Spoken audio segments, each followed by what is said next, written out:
Next group is numerical relativity calculation enhanced by AI agents.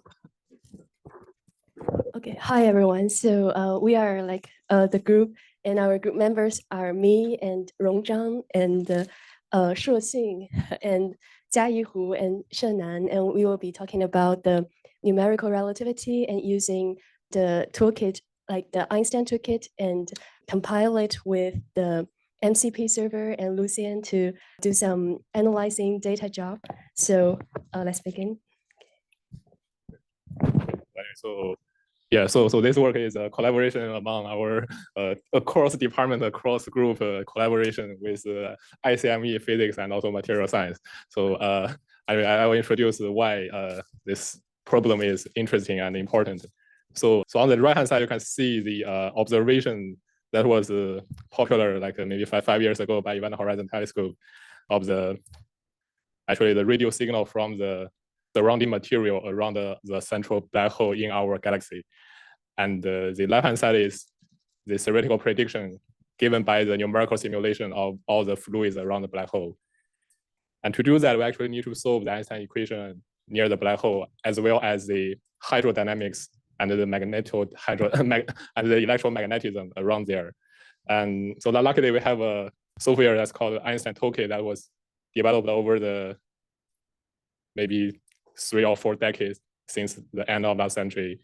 And the plot is showing the key component that makes the numerical relativity simulation possible, which is mesh refinement. And this component is called carpet. Why it's called carpet? Because like near the black hole, we want the resolution to be much higher than the resolution near infinity. So it's not like the entire grid is not a homogeneous thing. It's like composed by a lot of little parts, and just like how you make a carpet to cover the entire floor.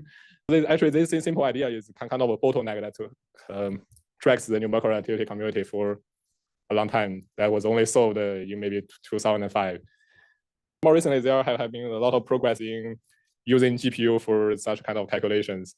For instance, the AMREX framework developed by the by the high performance computing group in the Berkeley National Lab kind of enables the mesh refinement that we already mentioned to be available on GPUs. So we know on GPUs we have a lot of computer cores, but all the cores has to process the same command. That's called the SIMD, or single instruction multiple data. So to have those cores process this heterogeneous structure is actually non-trivial, and it requires a lot of engineering. And luckily we have this fantastic work by Berkeley National Lab that enables us to perform this kind of simulation. And that's kind of the current status of Einstein Toolkit. And anyways, MREX is kind of independent out of Einstein Toolkit. That's kind of one key component to Einstein Toolkit.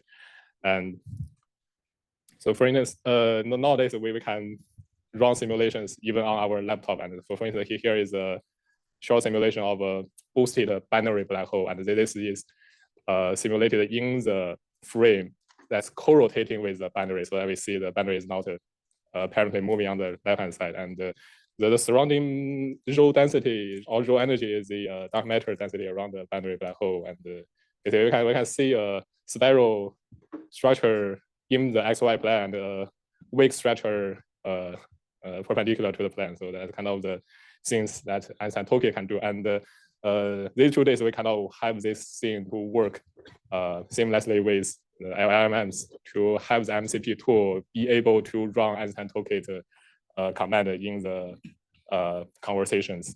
Thanks for the wonderful intro of the toolkit.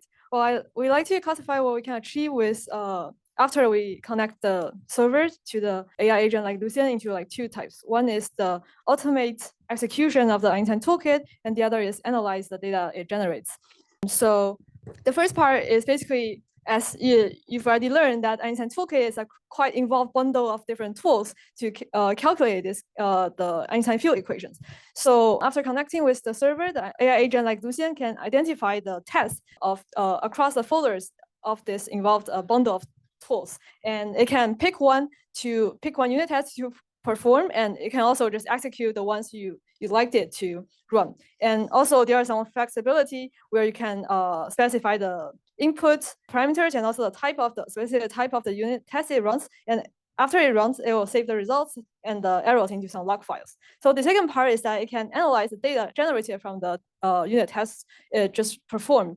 And it can actually make sense of the data files and plot the meaningful columns from the results. So actually before this, I personally have little experience with Einstein field equations, but actually the MC, after connecting with the server, it can explain to me what the results are and what are our expectations. So I'll give some discussion of the future work, and for the last, they two give you a demo about how to use our tools developed. But basically, for the discussion of future work, and essentially we have achieved a MCP tool to compute solve the Einstein field equations and show some results. But also the current version of our code is not super robust in a sense that, for example, sometimes let's say. Sometimes we'll have a timeout issue because like when the calculation is very heavy, the computational cost is super heavy. You have to wait for a relatively long time, but after that, it will give you a timeout issue. This is something we can make it further robust, and also we can add some more other functionalities to make it a robust now computational framework. And also, it's just like I think it's not only the framework of the MCP level, it's also some, for example, at the level of Einstein tools that can be improved. For example, the Python interface can be help to make it better because as Shuo has said before, it was built on some work like decades ago. So it would be better to make it more robust. And I will just give it back to. So now I will try to demonstrate our work. So let's go to the Lucian. And actually, it's not very robust. So let's just start a new session and give it some command that we have already given. Maybe let's try this one.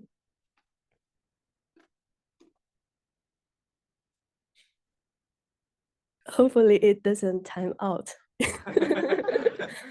Yes, so we are trying to do like an automation of tasks. So it will run like a series of functions that we wrote, and at last it will like read the ASCII file that is output from the Einstein toolkit and use that to select some meaningful columns and generate a plot that people can understand. But it looks is already going time out. But we can look at the history, so our trial. So yeah, and there are a lot of unit tests from Einstein toolkit, and some of them will generate plots and some of them will not. And this one, A equals to 30, A and P are just our labels of the unit tests. And we have tried many, and this is like, we will first run the unit test with A and P labels. It will get some output, and then the second one, sorry, it's too long. Okay, so, and after running, we will get the latest simulation. So we have a folder that is full of folders from different simulations, and we sort them based on the time that they are edited. And we get the file information, like when is it generated. And then we will read the ASCII from the simulation folder and read the ASCII file. It will read all of the data inside. And finally, it will like plot from ASCII, yeah, like this. And we can also ask it like what's the simulation is about. It will read our log file and tell us its physical meanings. And finally, let's see some like others like we have generated using the MCP. Okay, thanks for attention.